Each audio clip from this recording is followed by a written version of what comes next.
Bahujan Samaj party నియోజకవర్గ incharge గుదే Rajarao ఆధ్వర్యంలో బాపట్ల జిల్లా విద్యాశాఖ అధికారి గారికి విద్యా హక్కు చట్టం 2009 అమలుపై అర్జీ ఇవ్వడం జరిగింది. ఈ సందర్భంగా బహుజన సమాజ్ పార్టీ బాపట్ల అధ్యక్షులు కాగిత కోటేశ్వరరావు గారు మాట్లాడుతూ, జిల్లాలోని ప్రైవేటు స్కూలులో ఆగడాలు రోజు రోజుకు మితిమీరిపోతున్నాయి.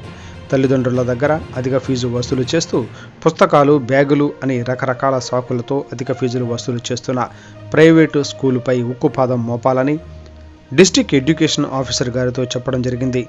గుదే రాజారావు మాట్లాడుతూ, వెనుకబడిన వర్గాలకు 25% ప్రతి ప్రైవేటు స్కూల్లో ఫ్రీ సీట్లు ఇచ్చే విధంగా చూడాలని తెలిపారు. ఈ కార్యక్రమంలో డాక్టర్ బిఆర్ అంబేద్కర్, యువజన సంఘం రాష్ట్ర నాయకులు తురిమెళ్ల అమ్మేశ్వరరావు, చంటిబాబు తదితరులు పాల్గొన్నారు.